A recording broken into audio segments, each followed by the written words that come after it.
SIFC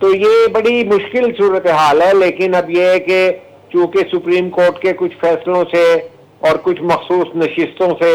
ان کو یہ احساس ہوتا ہے کہ اب وہ حکومت جو ہے سادہ ووٹوں سے رکھ سکتے ہیں, تو ان کا ٹون اور لہجہ ہمیشہ چینج ہو جاتا ہے نون لیگ کا. لیکن چیزیں اتنی سمپل بھی نہیں ہیں کہ ایسے حالات میں حکومت کیسے کر لیں گے. تو میں سمجھتا ہوں کہ ملک کے حالات جو ہیں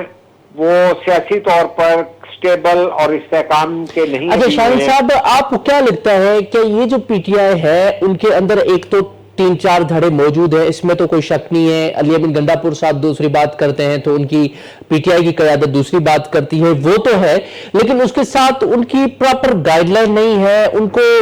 پراپر ایک میکینزم کا پتہ نہیں ہے. کیونکہ آپ دیکھیں اس صورتحال میں جہاں پہ اربن فلڈنگ کے خدشات ہیں, پورے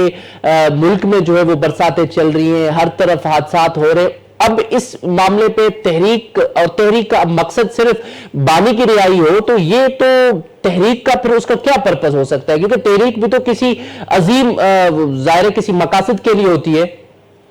ہاں, بڑے مقصد کے لیے ہوتی ہے. میں نے بتایا نا 85 میں جمہوریت کی بحالی کا تھا ایک ایجنڈا, تو سنگل پوائنٹ پہ ایم آر ڈی بن گئی, پھر اے آر ڈی بن جاتی ہے اگر مشرف آ جاتا ہے. لیکن یہ تو کوئی نظر نہیں آ رہا. دوسرے نمبر پہ آپ یہ دیکھیے کہ جو ہے یہ بے نقاب ہو رہا ہے سارا کچھ سسٹم. جو یہ کنگز پارٹیاں بنی, جس طرح نون لیگ کو ایک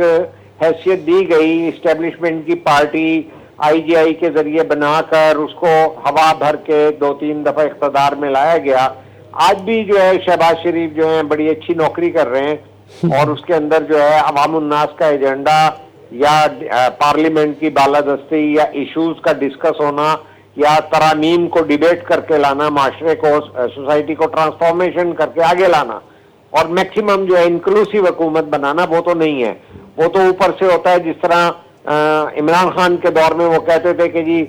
ہم تو پھر آئی ایس آئی کو کہتے تھے تو وہ بجٹ پاس کروا دیتے تھے. تو اس طرح کے اہتمام جو ہیں وہ ہو رہے ہیں. اور آپ دیکھیں کہ یہ سمپل معاملہ نہیں ہے بھائی. آپ دیکھیں انڈیا نے حملہ کیا, ایک نیوکلیئر پاور ہمارے پہ حملہ کر رہی ہے. ایران کے حالات دیکھ لیجئے, ادھر سے اسرائیل کی جو ہے دہشت گردی جو ہے آج وہ شام پہ چڑھ دوڑا ہے. تو پاکستان ایک عالمی منظرنامے کے اندر ایک اہم حیثیت رکھتا ہے, اور وہاں پر جو معاملات چل رہے ہیں اس کے اندر ہماری پارلیمنٹ اور اس کو اعتماد میں لینے کے معاملات, ان تمام چیزوں میں تو پی ٹی آئی یا جس طرح جی ڈی اے جیسی جماعتیں وہاں سندھ کے اندر ہیں جو ہر دفعہ اکٹھی بھی ہوتی ہیں اور ووٹ بھی نہیں لے پاتی ہیں, تو یہ ایک ایسا پریشر گروپ بنائے جاتے ہیں جس کے اندر مین سٹریم پیپلز پارٹی اور دیگر پارٹیوں کو زیر دباؤ لا کے کوئی پالیسیاں منوائی جاتی ہیں کہ جی این ایف سی ایوارڈ میں پیچھے ہٹ جائیں, فلانی چیز میں آگے ہو جائیں. تو زیر بار لانا ہوتا ہے, زیر دباؤ لا کے جو ہے یہ چیزیں ہو رہی ہیں. ورنہ مجھے آپ یہ بتائیے کہ دہشت گردی تو ہو رہی ہے وہاں پہ, ہمارے جو ہے خیبر پختونخوا میں ہو رہی ہے, بلوچستان میں ہو رہی ہے. اب یہ دیکھیں 3 جو ہیں قوال جو ہیں وہ بیچارے آرٹسٹ آدمی ہیں, ان کی میتیں جب کراچی میں آ رہی ہیں, یا جس طرح مزدوروں کی میتیں جب پنجاب میں آتی ہیں, تو یہ جو پاکستان کے جو تمام جو ہیں ذمہ داران ان کو اور طاقتور اور سیاستدان سب کو نظر نہیں آ رہا کہ ملک کے اندر نہ تو جو ہے امن و امان اور استحکام ہے, نہ معیشت کوئی ایسی ہے کہ کوئی بہت بڑی معیشت بن چکے ہیں آپ. ٹھیک ہے, آپ نے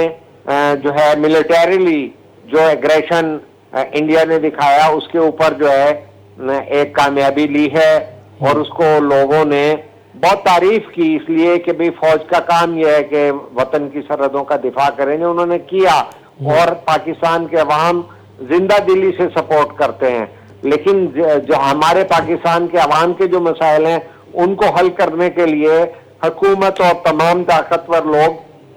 کون سی پالیسی کو لے کے آگے چلنا چاہتے ہیں. عوام کو بھی تو ان ریٹرن کچھ دینا ہے کہ یہی چلتا ہے. اچھا شاہین صاحب, آخر میں یہ ہمیں بتائیے گا, یہی نون لیگ کی گورنمنٹ جو ہے یہی کہتی تھی کہ اگر 150 روپے پیٹرول, جب 150 روپے پیٹرول تھا یا ڈیزل کی پرائس تھی بہت کم تھی اس ٹائم, تو اس وقت یہ کہا کرتے تھے کہ جب پیٹرول اور ڈیزل کی قیمت بڑھائی جائے تو یہ سمجھے کہ وزیر اعظم چور ہے. اب وہی حکومت ہے, اب انہی لوگوں کی حکومت ہے, وہ چاہے پنجاب کی سی ایم صاحبہ ہو یا شہباز شریف صاحب ہو, جو خود دوسروں پہ تنقید کرتے تھے، لیکن اب وہ خود پرائسز ہو، مہنگائی ہو، دن بدن بڑھاتے جا رہے ہیں، جو کہ عالمی مارکیٹ میں آئل کی جو پرائسز ہے وہ اتنی زیادہ نہیں ہے، لیکن اس کے باوجود یہاں پہ بڑھتی جا رہی ہے۔ بڑھ رہی ہے، درست کا اس لیے کہ دیکھیے بات یہ ہے کہ نہ تو ٹیکس کلیکشن ہو رہی ہے، نہ جو ہے نون لیگ جو تاجروں کی بنیادی طور پہ جماعت ہے وہ ان کو ٹیکس نیٹ میں لانے کے لیے آمادہ ہے، اور جب وہ آپ انکم کو بڑھائیں گے نہیں کسی طریقے سے، خاص طور پہ کہ اب آپ سیلریڈ لوگوں سے